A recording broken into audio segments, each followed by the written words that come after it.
In this video, we will like to understand trade and the effects of trade, and also the effects of tariffs with trade. So let's use a simple demand and supply diagram. So if there is no trade, right? If there is no trade, we are at this point in equilibrium, and hence the equilibrium price will be 100, and the equilibrium quantity will be demand will be 70,000, right? And so is the case with supply.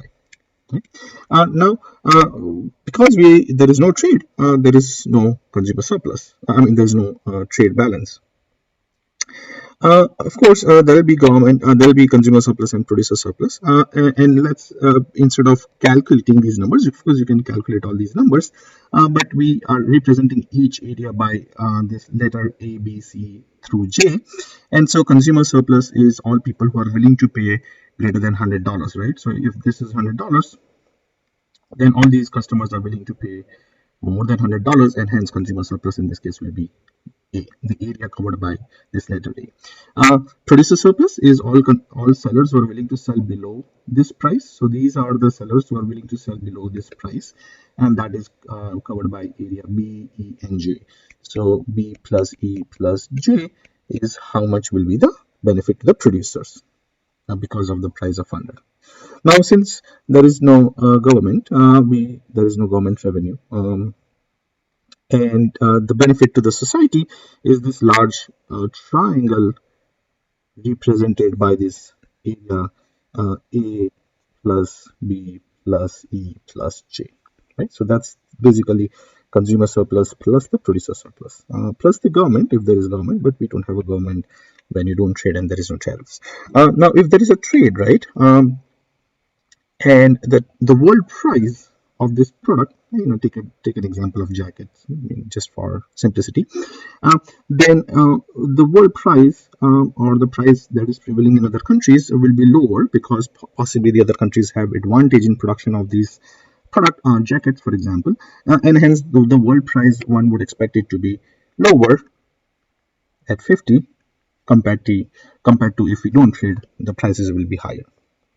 Now at 50, notice what happens. The demand will be this number, right? So at the demand at $50, 90,000 jackets, right? Or the product. Of course, when the price goes down, the demand is higher, law of demand. And then at $50, the supply is 50,000. And again, as the price goes down from 100 to 50, the supply goes down because it is less profitable for the US businesses to produce these jackets. But now you see that there is more demand than supply, but we are trading with other countries. See, the amount of import is nothing but the difference between this 90,000 which is demanded and 50,000 which is produced by US producers, and so 40,000 is the amount of imports that you would do. So it's basically this distance. So this much will be produced by the US producers, and then this will be produced by the foreign producers, so which will be imported. So the difference between 90 and 50. Now in this case, how much is the consumer surplus? Now, who are the consumers who are willing to pay more than $50? So here's $50, right? And consumers are captured on the demand curve, right? Yes. And hence, all these consumers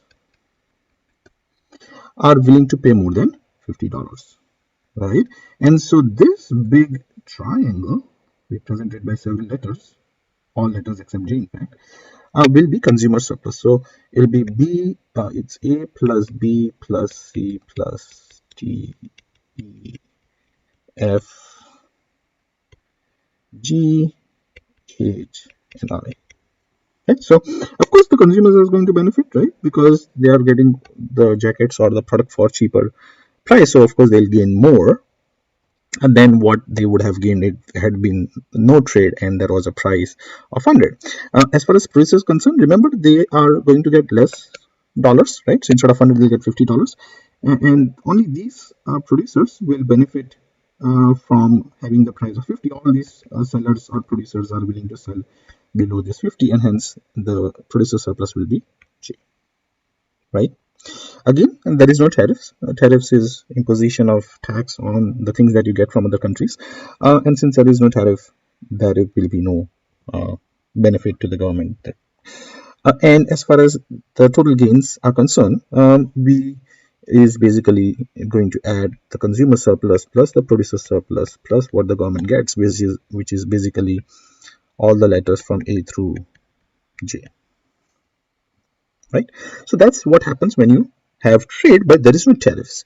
Now, obviously, you can see that as far as the producers are concerned, the producers are going to lose this B and E, the area captured by this B and E, and that goes to the benefit uh, of the consumers, right? Because now the prices are lower, the US businesses get hurt and benefit the US consumers because they have to pay a lower price.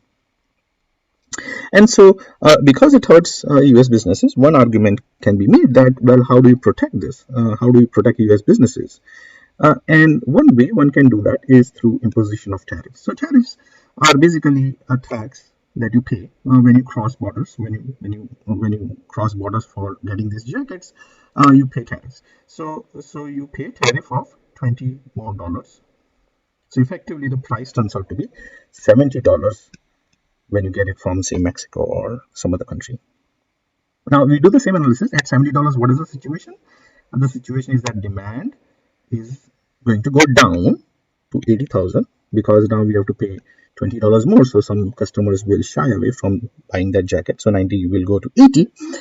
But US businesses will produce a little bit more than what they used to produce without tariffs.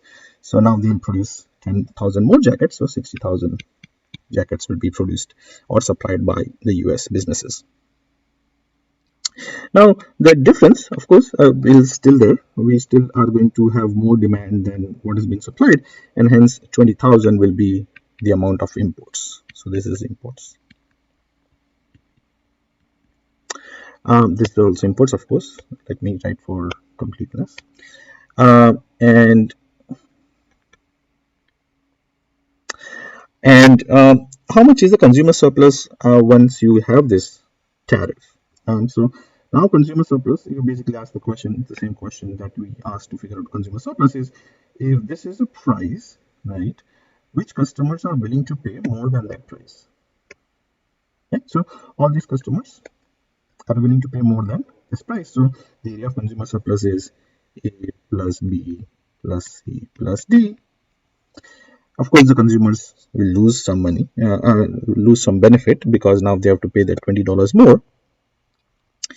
And as far as the producers are concerned, producers are say, well, this is the price, and all these sellers or producers are willing to supply at that or below that price, and hence the producer surplus will be E plus J.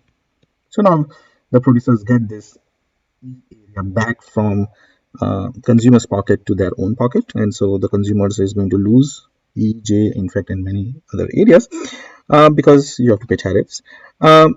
And then, of course, the government is going to collect revenue, right? How much imports are we having? We are having imports of 20,000, right? So this is how much we are importing in terms of quantity. And this is how much is the tax on each unit that you're importing. So jackets, so $20 more. So, and you're importing 20,000 jackets. So this area is how much the government is going to get, right? Through collection of revenue. Now, when you compare the world with trade and without world with tariffs, no tariffs and with tariffs, notice that if you add all these, you get A plus B plus C plus D plus E plus J plus G plus H. So these are the three economic agents who benefit consumers, producers, and government. And when you compare these two outcomes, the one with no tariffs and one with tariffs, you notice that this area, that area called F and I, are being lost. So there's a loss of what is known as deadweight loss of the area equaling to F and I. So that's basically no one gets that area in terms of the benefit. Neither the consumers get that, neither the producers get it, neither the government get it. So that's just lost because of the imposition of tariffs.